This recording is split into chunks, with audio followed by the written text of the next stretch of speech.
Yes, so today is March 31st, 2024. Next week, Brad and I will be offering a virtual retreat hosted by Barry Center for Buddhist Studies, BCBS.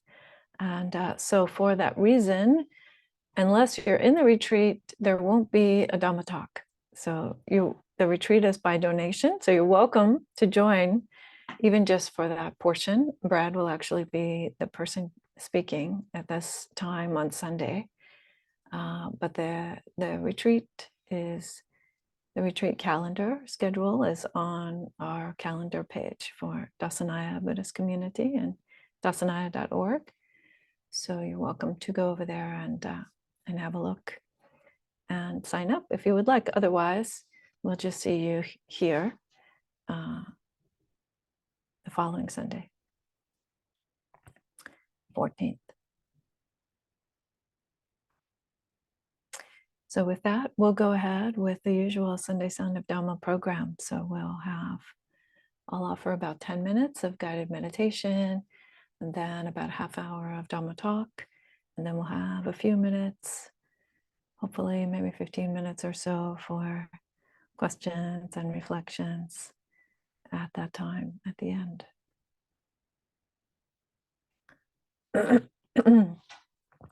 So this morning, I think we're just going to do a very, very simple, but not always easy meditation on the breath. So you can begin to settle into your meditation posture. I usually like to start with a little bit of movement.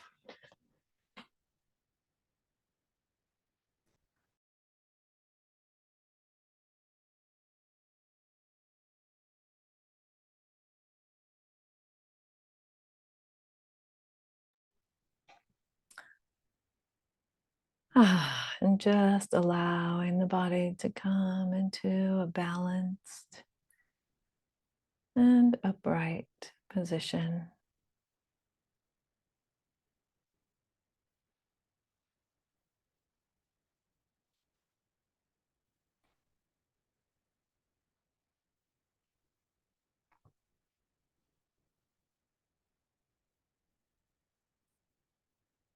Relaxing the belly and allowing the body to settle right here in this place and time.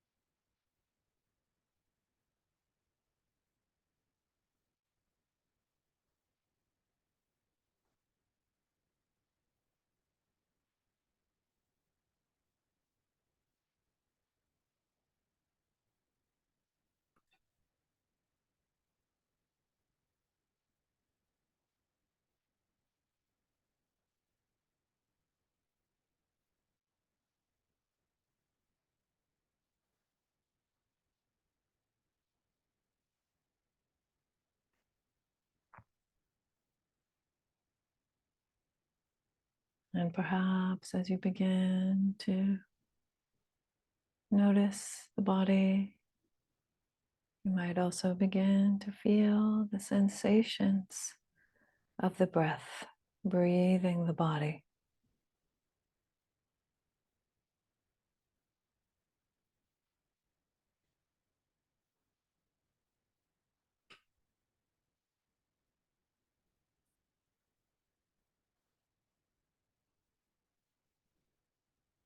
And wherever you find those sensations, you can rest the mind there.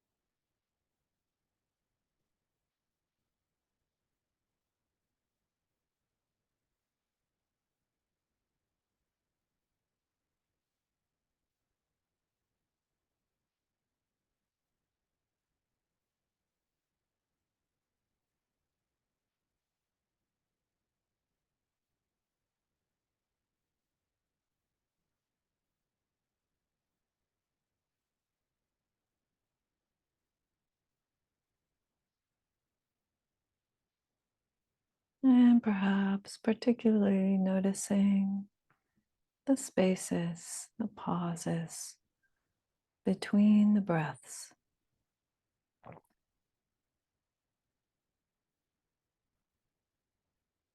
No need to change them in any way, just noticing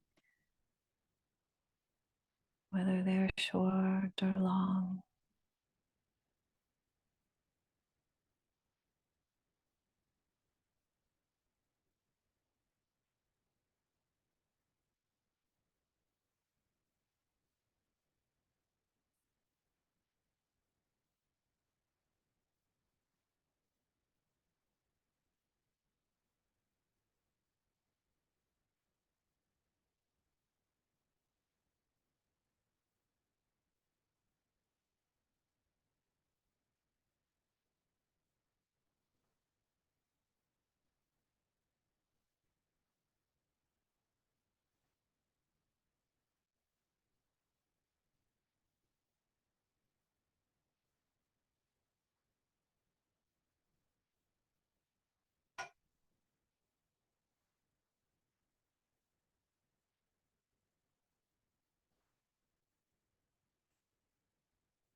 Staying curious about the breath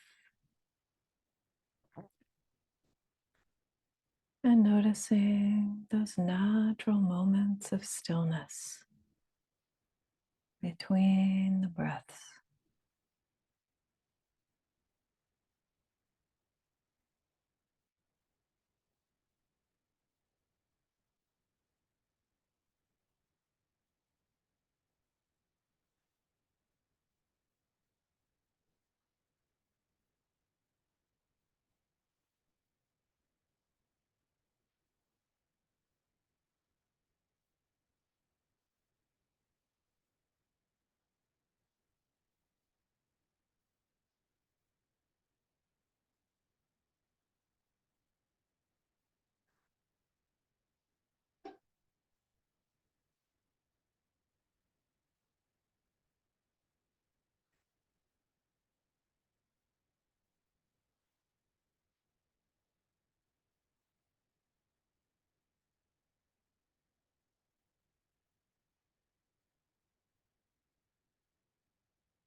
And having found those pauses between the breaths, perhaps the mind is willing to ride along the length of each breath all the way until the next pause.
tassa bhagavato arahato samma sambuddhassa.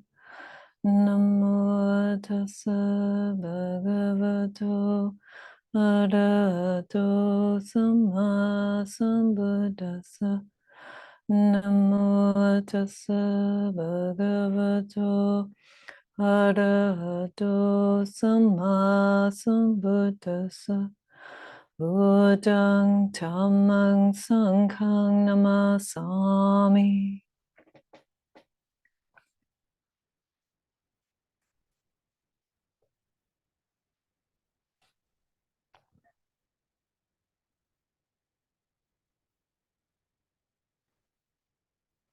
A couple of days ago, I was walking along the street here, the Strand in London, and it's, the middle of the city, but we're just about, I was just about a block or a block and a half from the River Thames. So I was walking along and I just turned casually and looked down the street as I was walking by, and I saw this glimmer of light on the River Thames. Just this beautiful shimmer on the water. Nothing special. It's not special water or special sunshine. It's just a moment of shimmer. But in that moment, I thought, it just struck me for a moment. I was very present with it for a moment. And I later thought, oh yes, of course, our lives are like that vibrancy. That's actually how our lives are. This very momentary, unique phenomena. Here when it's here and gone before you can even say gone.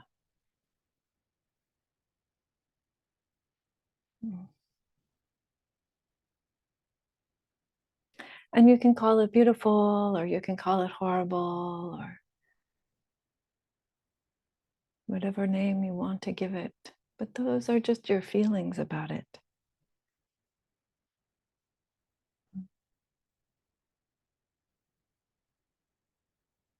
Perhaps the most accurate thing that can be said about it is that it is incomparable.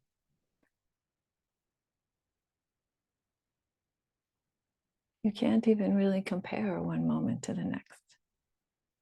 We try for the sake of our stories, for the sake of our sense of history, or sense of who we are, or sense of place.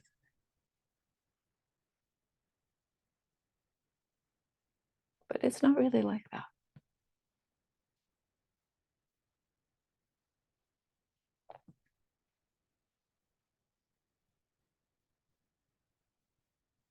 Which reminds me of a story that I hadn't been planning to tell, but I will tell it anyway. So a number of years ago, I forget why I needed it, but for some reason I needed a new copy of my birth certificate. I had lost my original one and I needed to show it for some reason, which is unusual at that time anyway. I was living in California. It wasn't like I was out of the country. But I needed to order a new copy of my birth certificate. So I did. I contacted the city of Miami, Florida, where I was born. It's actually Miami Beach, Florida, where I was born many years ago, countless years ago.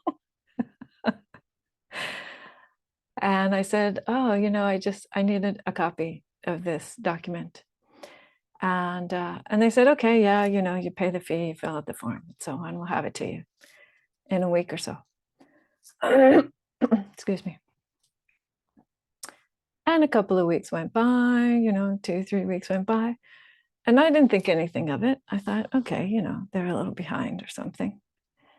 But then when I received my copy of my birth certificate, it had a little note at the bottom. And it said, this birth wasn't recorded until 6 years later.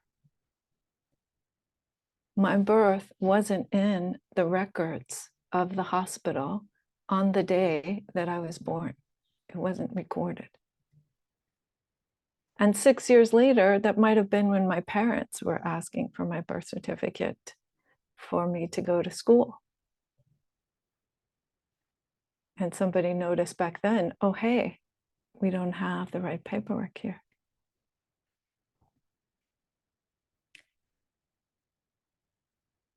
So did it really happen on that day and in that place where everybody says that it happened? Who knows? Who knows?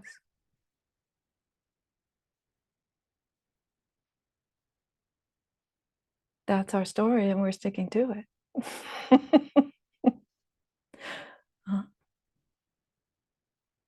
But that place isn't even there anymore. That hospital, that building, that street doesn't even have the same name. Our world changes. Our world is always changing, moment after moment after moment. And we ourselves are always changing. And who we think we are, if we're honest, is also changing. And practice is not to make that thing one way or the other, beautiful or horrible. Practice is not to make that thing something fixed, something that we could get a hold of. That isn't what we're trying to do. Not in our meditation and not in our understanding, at least as I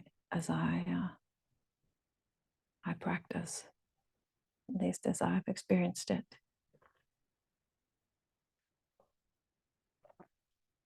So what is it that we are trying to do then, if that's not what we're trying to do? To come to some fixed point of view, what are we doing? Or what might we aspire to do in the midst of knowing a world and a body and a mind that is so fleeting?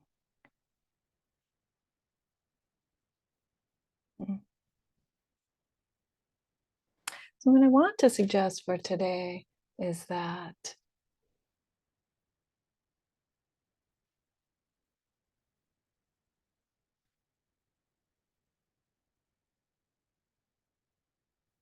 when we have an experience of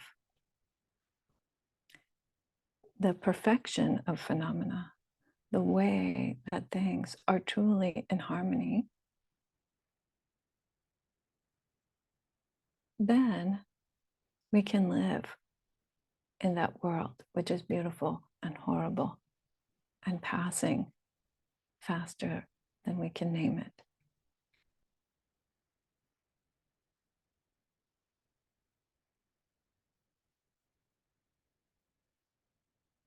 To see that all things fit together perfectly in each moment.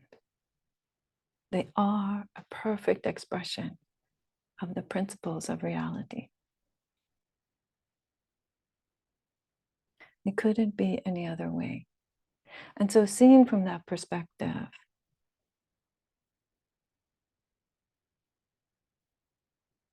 they are just what they are. They don't need this label of beautiful or ugly or right or wrong or anything.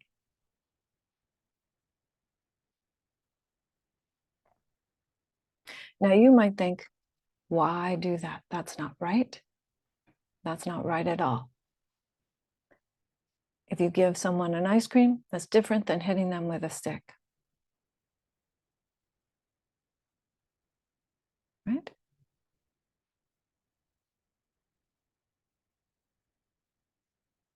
Someone actually asked me this question a while back when I was giving a talk similar to this. Somebody raised their hand and said, oh, yeah, it must be like this. And it was a good question because it made me think about how to frame both of those understandings. So as I was saying to some friends earlier today, some people might think if you give them an ice cream, it might be a nice gift. It might be a nice thing. That would be in my case, for example.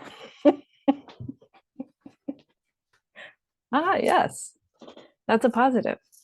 Give an ice cream.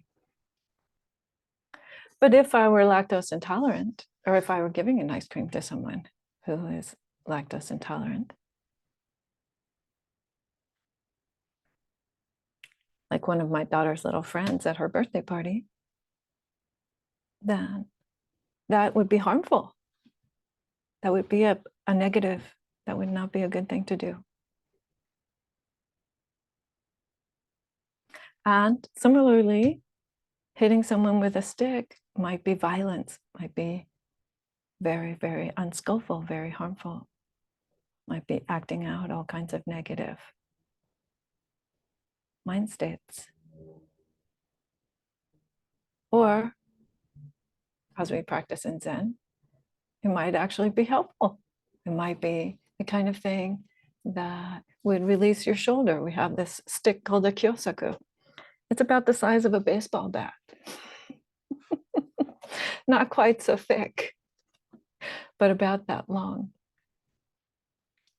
And you could ask for it. I miss it actually on these long retreats. Sometimes you could ask for someone to come and give you a rather firm tap on the shoulder to help you wake up or help you release some tension or just shake it off, right? Shake off any kind of staleness.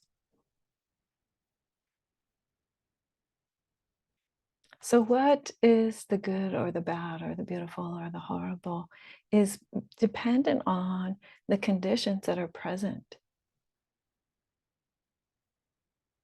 The things aren't intrinsically that way. And when we understand that, then we can see the bigger picture. And then we can begin to perhaps be willing to see the whole picture.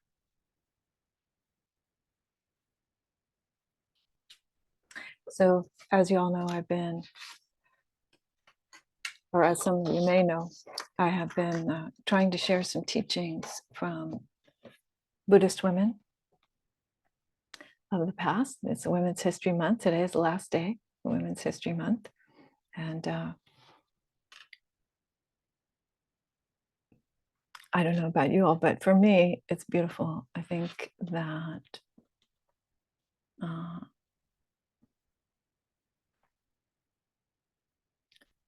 when we see each other on the path and we see people who are like ourselves in one way or another, then we see how this thing could be the whole Dharma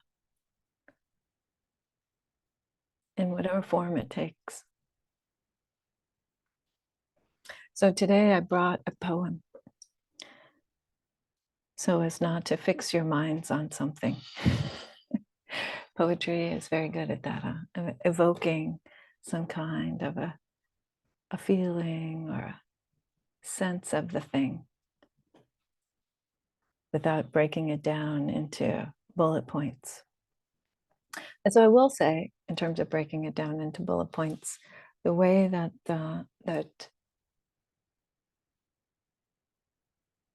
this kind of perfect harmony has been described, one of the ways is through the system of the 5 aggregates.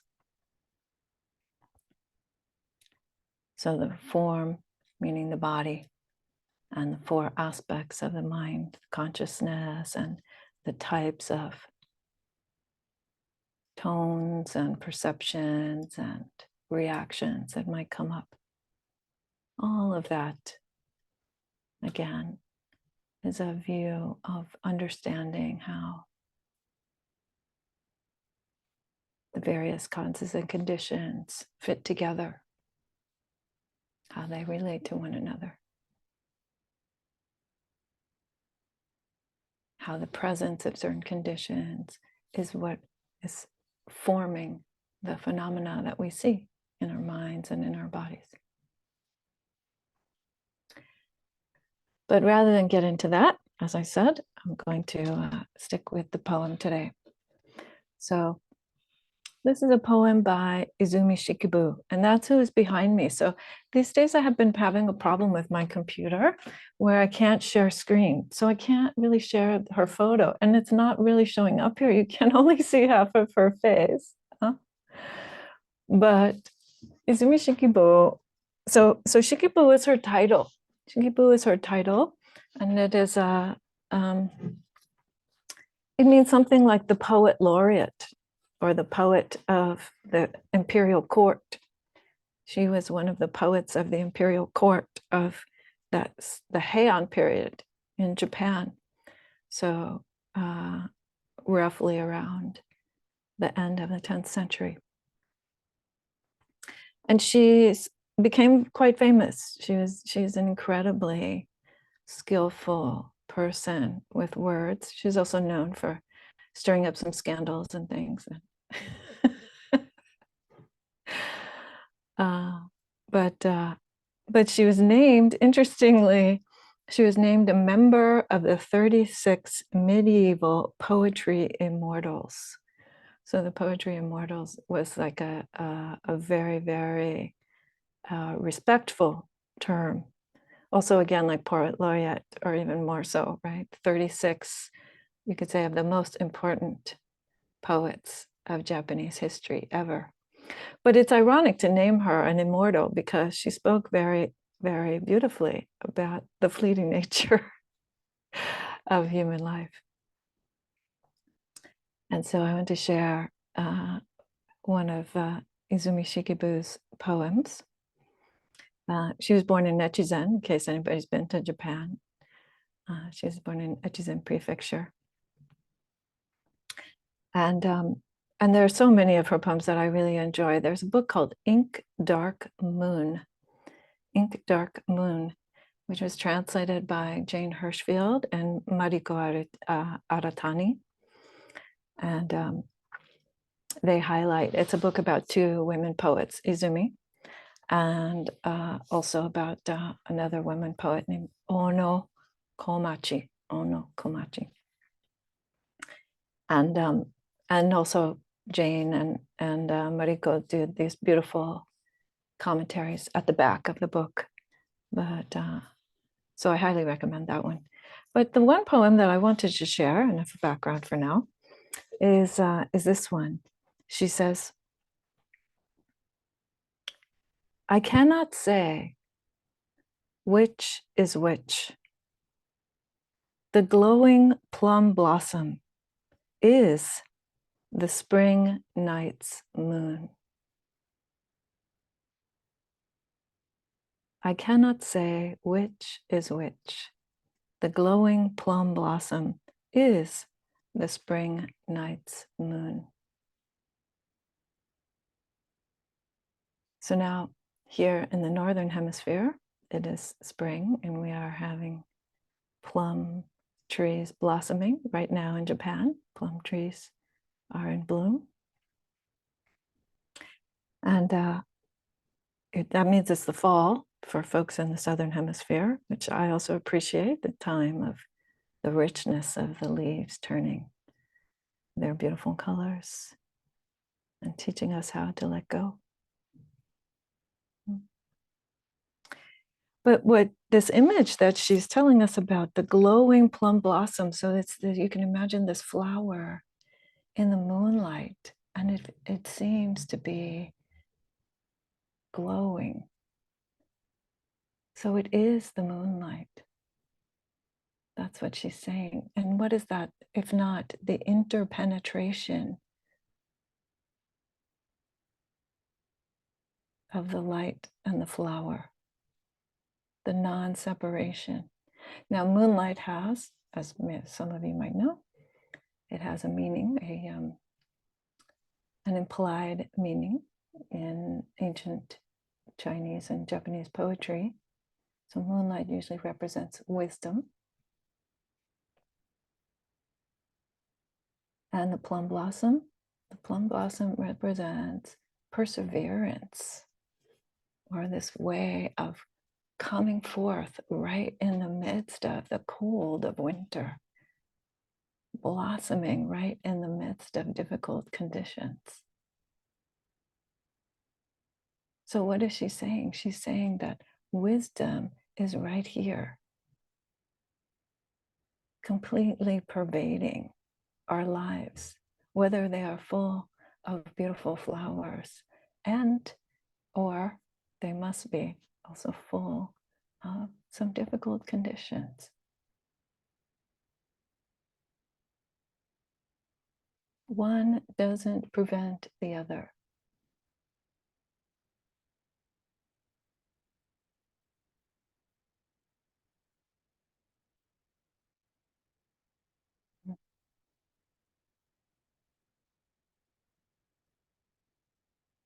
And that is the vibrancy of our lives. That complete interpenetration of what's true and what's harmonious and what's perfect with all the things that are so imperfect, that are so wrong, that are so lovely but gone long before we want them to be.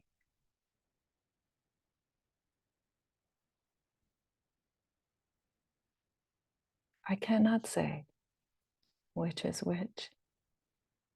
The glowing plum blossom is the spring night's moon.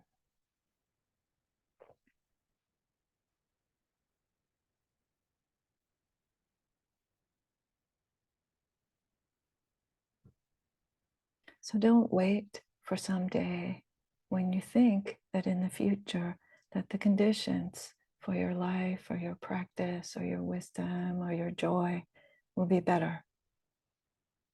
They might. Things will change, most certainly.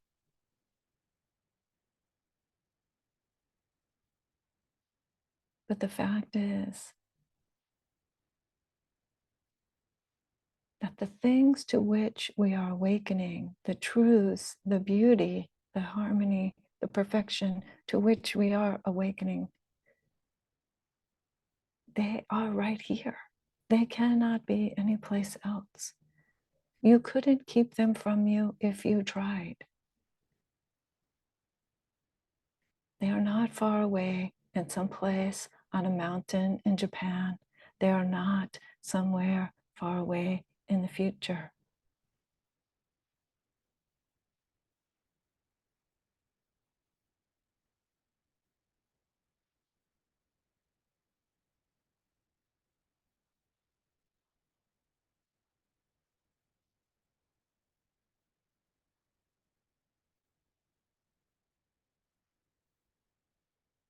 You are that thing that you want to awaken to.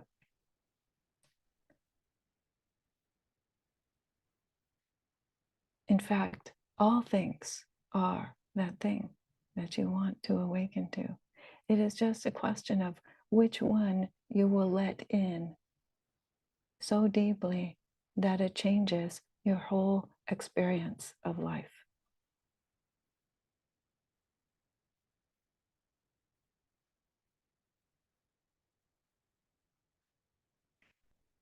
Maybe it's the plum blossoms. Maybe it's the light on the River Thames.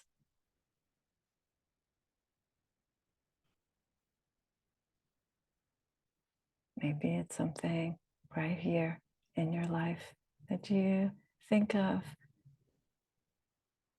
as something that you don't even notice, that you don't even think of actually. So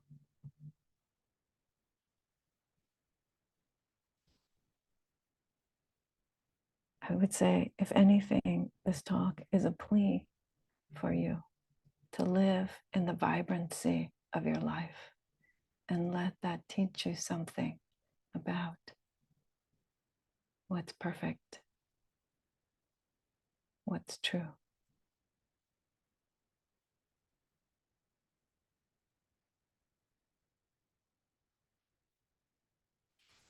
Thank you for listening.